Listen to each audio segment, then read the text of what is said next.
Hey folks, it's David back again with another video. Welcome back to the channel where Film Art Appreciation Day never ends. Yes, that's my new theme that I'm going to be cranking out at the start of a lot of these videos. I'm going to be talking about The Smashing Machine, starring Dwayne "The Rock" Johnson, opened this weekend from A24, director Benny Safdie, hope I'm saying his name right, with a budget of $50 million, and I started to read an article which said something like 6 reasons why The Smashing Machine just didn't do well at the box office or whatever, because it's underperforming their projections and stuff. But it's such a weird world I'm living in, because I hesitated to even give this movie a try. Me, of all people, I'm going to go watch The Smashing Machine, even though I do generally enjoy The Rock, although I know a lot of people have become fatigued with seeing him in so many movies. But this was the role that he wants to try and act, try and make a character, try and portray, try and do something deeper than he's done, and maybe, hopefully, the Academy will reward him with an Oscar bait kind of stuff. That this is the kind of a prestige picture. Sorry if I'm looking elsewhere, but there are trucks driving all around me. I'm hearing a truck stop, by the way. Yeah, here at the Loves. So yeah, I saw this last night at the 7:20 showing, AMC in Mobile, Alabama, and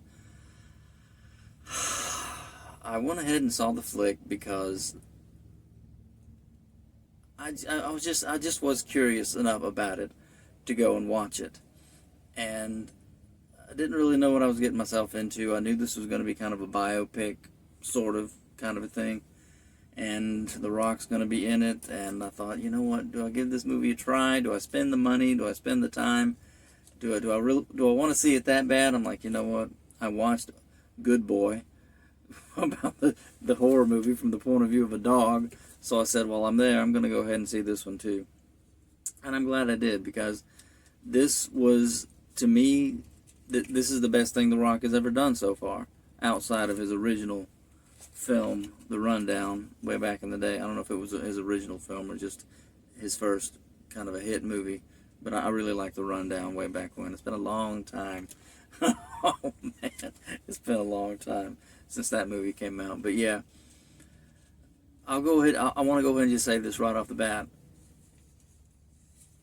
As I was watching the film, I forgot I was watching The Rock when they altered his face with the makeup, and when he actually put this effort into studying this character, Mark Kerr, and copying his mannerisms. There's no way he didn't spend a good amount of time listening to him and watching him, the way he moves, the way he talks. That's what I got to make mention of again in this movie, because I know next to nothing about MMA, and apparently one of the reasons that I started to see that this movie isn't doing well at the box office is because of the lack of name recognition for Mark Kerr, because this movie is all about one of these early pioneers of mixed martial arts and how it became popular. And on one hand, I'm thinking, well, isn't that what this movie's about? It's about bringing to light and focusing in for a couple of hours on somebody who people don't know that much about. Isn't that what the movie's about? Isn't that what the draw was supposed to be? It started to say if it were a bigger name, like, and I trailed off. I couldn't even read anymore because it didn't make sense to me. It's like, well, of course, you don't. This isn't a movie about Patton, Abraham Lincoln. It's not somebody like that. It's about the life, or 3 years of the life of a fighter, and what life was like for him and his particular struggles in this new burgeoning form of a fighting sport, mixed martial arts. And again, I don't know a whole lot about it. I only know that I enjoyed this movie very much. I did.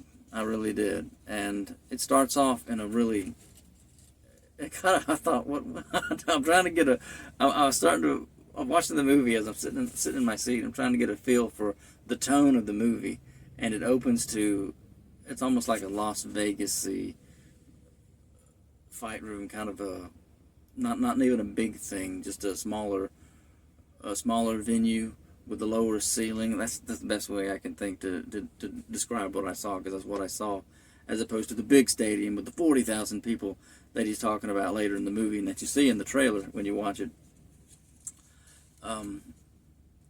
You see The Rock. He's such a huge guy, and he's all pumped out for this film with the lower jaw and all this stuff, so that he looks more like Mark Kerr, obviously. And again, I never heard of Mark Kerr before this movie. He is pummeling these guys, man. And you realize after a sequence of him fighting 6, 7 guys, I don't know, that who he's talking to, he's being interviewed, and he's talking about what being a fighter and being in the MMA is like for him and his life, and what it's all about, and the rush that he gets from it. And the thing is, as you hear The Rock with his altered voice, it's I'm laughing because I sat there thinking, man, he is beating the snot out of every one of these guys. Every one of them, they start a match, good game or whatever you say, let's have a good clean match, and then they go after it. Every time he ends up tackling them, getting them into a corner, and beating them in the face until their face is bloody, and they can't overpower this huge guy that's on top of them. I'm laughing about it now because it's crazy. I was just sitting there thinking, man, he is beating the snot out of one opponent after the other, and the way that he's talking to the guy, I can't. Oh my goodness.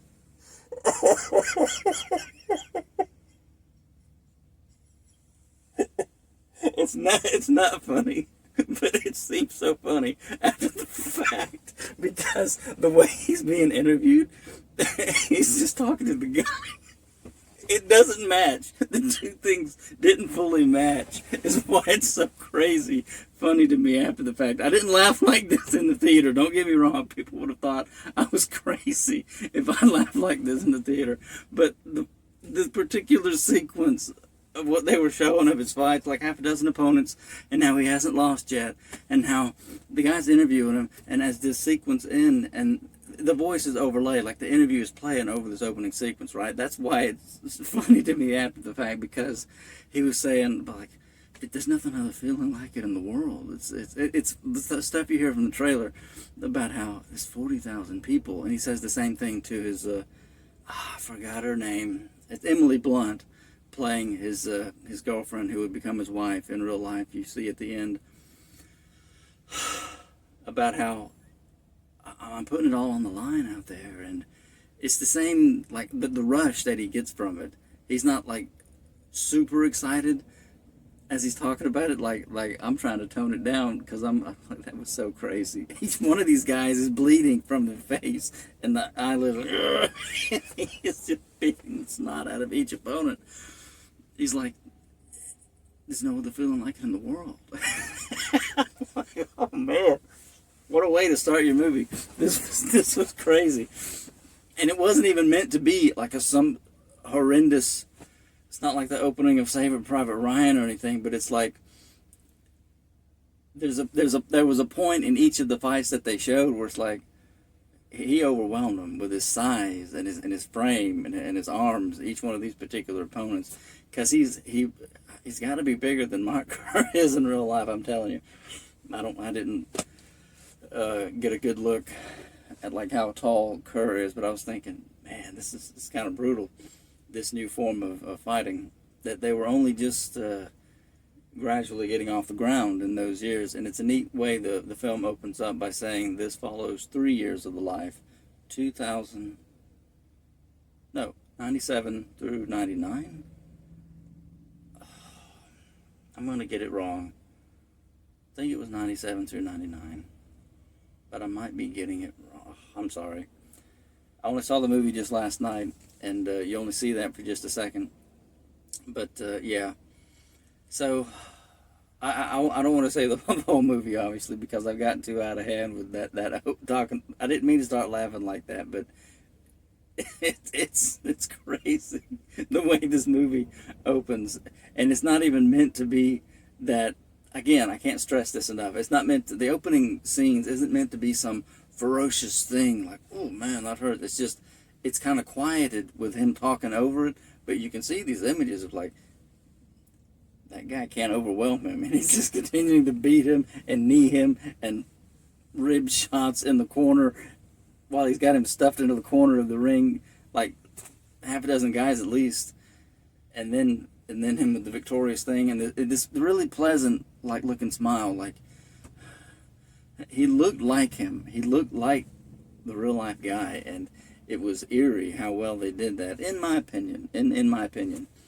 Again, I didn't think I'd be praising the movie as much as I thought I would, but considering the themes that they cover in this movie, because at some points it does seem slow, particularly when the movie's portraying these 3 years of what life was like for him and his personal life with his girlfriend, played by Emily Blunt. He was doping, injecting stuff for pain, and I'm thinking steroids. I suppose didn't really get too far into that, just that he's making himself sick, and he's not fully himself with all this stuff that he's injecting into his arm, and it got really ugly. But it could have gotten a lot uglier considering the stuff that they were portraying, and I can't. I really want to praise the movie for this one point. My rule for this was going to be, okay, considering the kind of themes that this is going to cover, the life of some fighter. We're not talking about a missionary journey of a preacher here. What kind of things did this guy get into in his life? Is there some sexual stuff in this, or are we going to have to see a lot of inappropriate stuff? No, it's mainly just the drug use. That's the worst thing, as far as stuff that, if you're like me, you're tired of, you don't want to give these movies, these studios, Hollywood, any more money for promoting filthy stuff. And so I'm like, well, at least that's not in it. So I'll give it a try, because you can't really show his struggle with overcoming a drug addiction unless you show a little bit of that, which they did in a way that I can't say it. I want to say it. Considering the themes that are covered in the movie, and he drops the F-bomb all of 3 or 4 times, if that, in the movie. It's not terrible on the profanity compared to how I would have thought a movie like that would have been going in. It was actually surprisingly tastefully done, this film, and I'm kind of jarred by that, really. And again, I want to say kudos to The Rock, because I forgot I was watching The Rock very early on in this movie. One of the articles that I started to read, or just noticed before I started recording here, was how it described Mark Kerr as a soft-spoken fighter, a soft-spoken person. And that's one of the first things that jumped out at me, is like how soft and even low and soft this huge monster of a man is. And The Rock, depending on what kind of expression he wears, can be a rather frightening looking individual. I imagine Kerr can too. And then when you have The Rock with this, it's not obvious makeup. It's pretty good. It's a good job they did of making him look more like Mark Kerr. These can look like some frightening looking fellows easily. All the muscles and everything that jacked up. But the soft-spokenness, it did something. It was almost hypnotic in the movie. It's like, what kind of a person he is. All of it. I'll give it to you. This is part of what you see in the trailer. He's in a waiting room, looking to see his doctor and hopefully work out stuff with insurance and maybe get some more stronger pain medication. And that's what you see in the trailer, of him striking up a conversation with this elderly lady, saying, "Oh, nice to see you. I see you might be looking at my eyes and wondering why I'm like this." And that's how he starts up the conversation about, have you heard of the MMA? And he starts talking about, well, it's a combination of things. She's of different fighting techniques from all over the world, and it's 2 men competing against each other. And she said, "Isn't that the dreadful thing they're trying to ban?" He's like, yes, ma'am, they're trying to ban it. But she says, "Oh, well, I can't really think about that. I can't." I wish it was a great line, and I can't remember exactly what it was. The word she used to describe it. Oh, that just...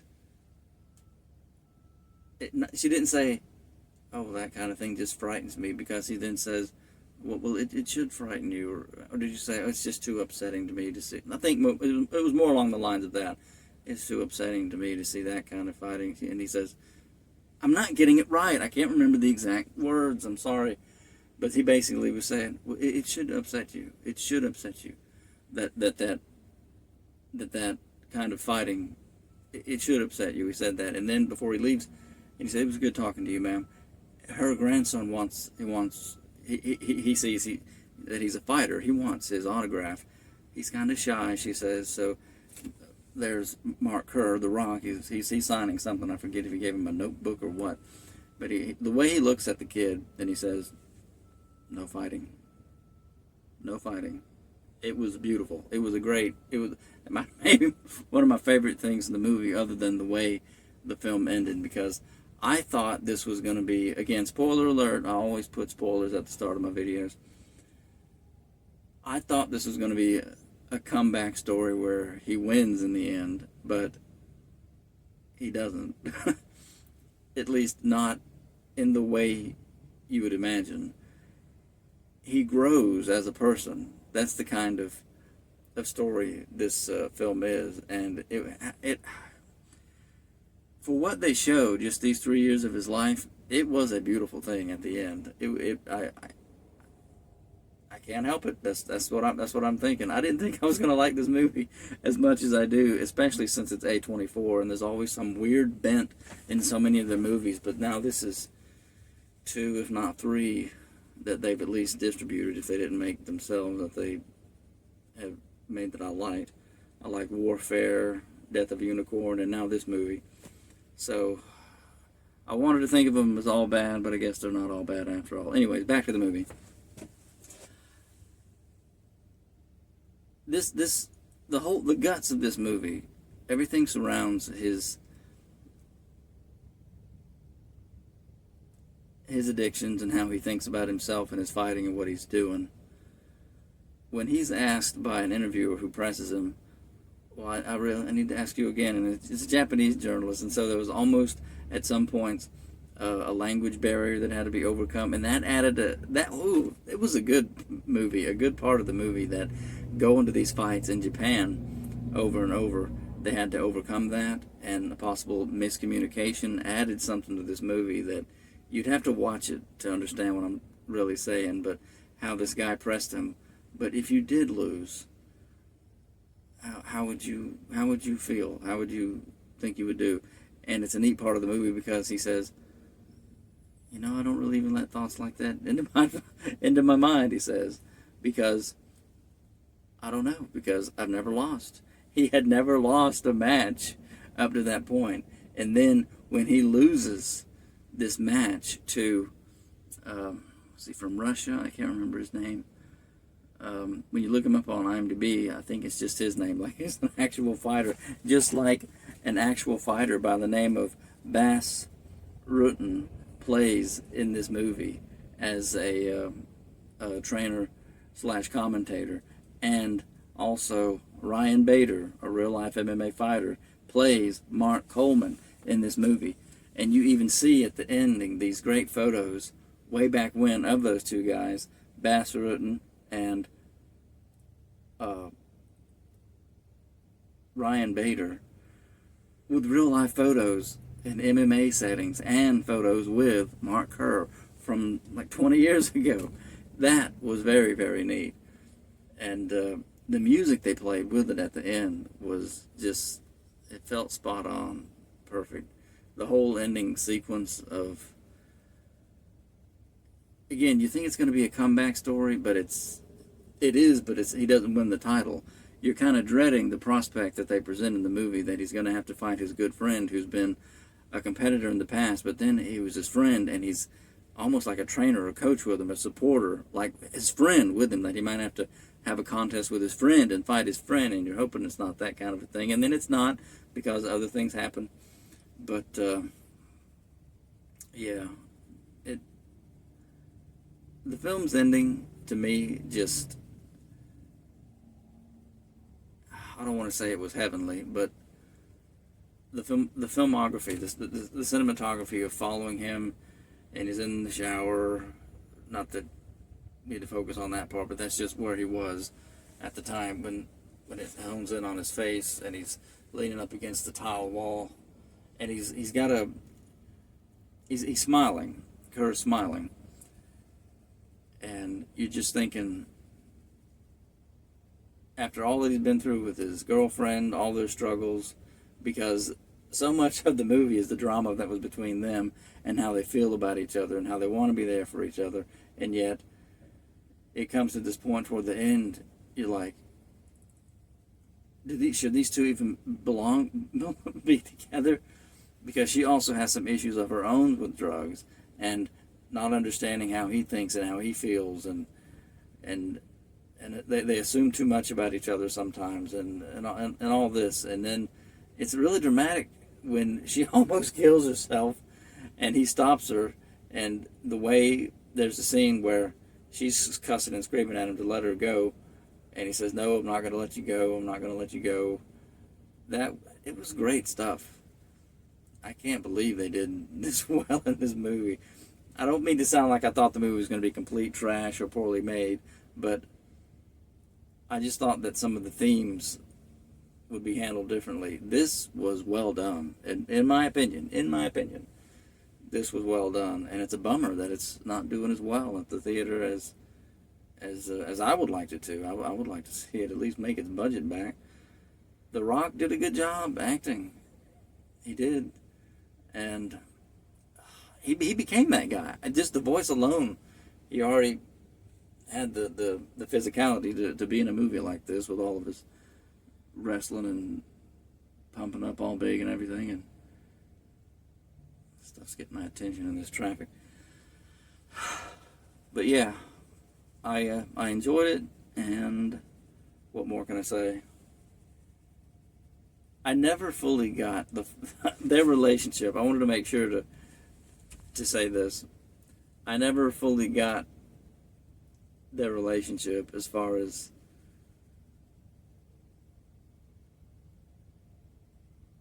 what they're fighting about. You had to just put yourself in their shoes and understand what kind of person he is, and try and understand what kind of person she is, and just empathize, because at several points in the movie I'm thinking to myself, what's the problem? What's the problem? He's almost obsessive compulsive about, oh, well, this isn't done and that's not done. Oh, you got you mixed up my smoothie wrong, my protein shake.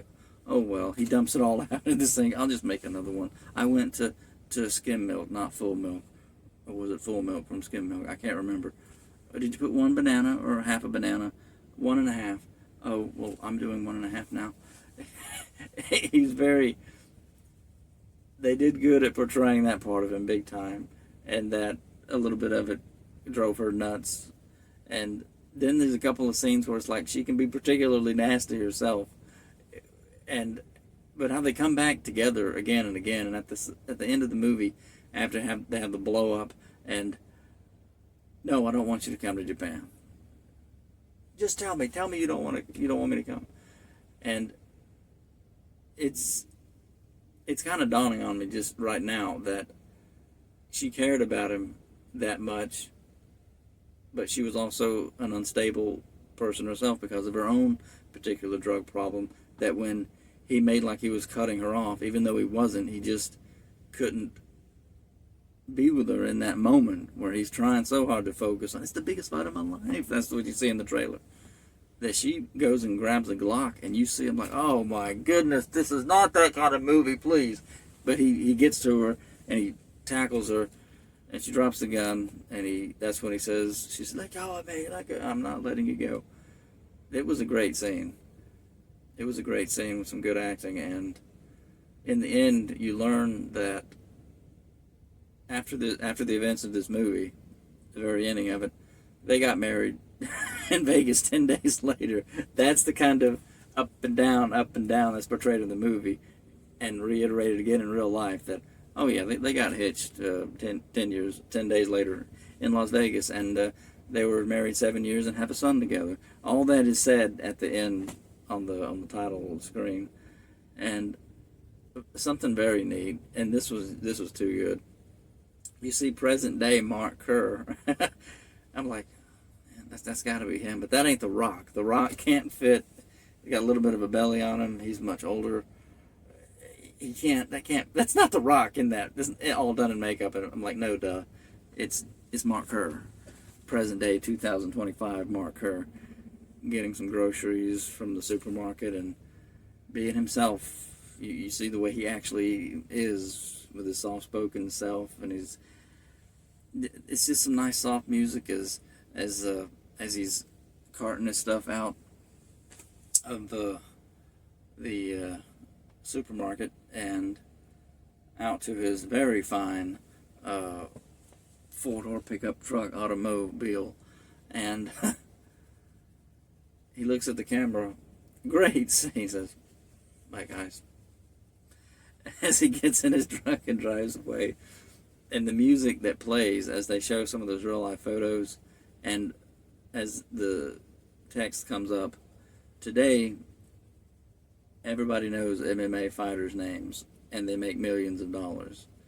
These were some of the early pioneers. It says Mark Kerr and Mark Coleman. And when his friend wins in the end, and he's got the title, and I don't think you see them again together in another scene after that. I was hoping there would be a scene with them, but it works even better without it. It's like they both had to go and do their own thing, whether they would have to fight each other or not. And it's just, they're living their lives. They got to take care of business. And yeah, it was a very cool flick, and I'm trying to make sure I don't miss anything that I want to say about it, because I'd rather not come back and make another video and another video and another video the way I've done with a few of these movies. It was just an experience, really, to see on the big screen kind of heavy-hitting fighting in a ring like that was very neat, with such a huge guy, a force of his own, Dwayne "The Rock" Johnson, portraying this character, and the way the fighters come down to the ring with the crowds cheering them on and everything. It was a sight to behold. I've never been to an actual fight like that in real life, and so to see it in a movie was interesting enough in itself. Whole lot of drama between those two and fighting, and it's the glue that holds the whole thing together. What's most important to him in his life. When he's in the hospital and he first is trying to mend his ways, and this is kind of early on in the film, where he gathers up all of the needles and all of his little vials of junk, and it's like a Robert Downey Jr. IRL moment. He literally gathers it all up and takes it and puts it in the dumpster. And I'm thinking, somebody might find that and get poked, guy. Come on, could you wrap it up a few more times? But it's just showing he's done. He's done with that. But there's a scene later in the movie where, let me see, it's Bass Rutten is training him, and they're working out, and he's trying to tell him, look, you're doing something. You're looking right at where you're pointing as you got the guy down. You need to go for a body shot. You need to go, and he collapses over, and he starts having some kind of a spasm that Kerr is able to fix lickety-split because he still has a vial. And so he injects him with it, and he says, I'm not doping, I'm not doing this anymore. I just have this for such and such.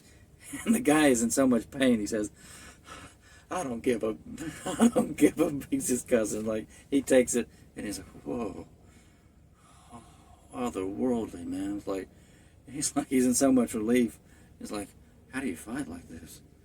And Kerr says, you get used to it. And he looks at Kerr, and he says, now I know why you're always sweating. You are always sweating. And Kerr doesn't really say anything, but it did kind of get to him that he said that, because it's coming back on him again and again. The effects of the life that he had lived and the mistakes that he had made. And you see so many training montages, and there was something kind of monotonous at one point about, well, monotonous is the wrong word. Is it nostalgic or just familiar? That you have, I remember that it was Dwayne "The Rock" Johnson again, because Kerr is doing one of these workout sessions, lifting heavy weights, and you see the muscles bulging and the sweat glistening and all this stuff, and what's playing in the background with the music that's playing is I Did It My Way by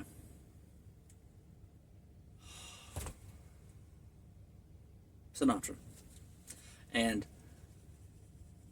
I just remember at least one time The Rock, the wrestler, The Rock, in the ring, WWE, or in some capacity WWE, singing that music.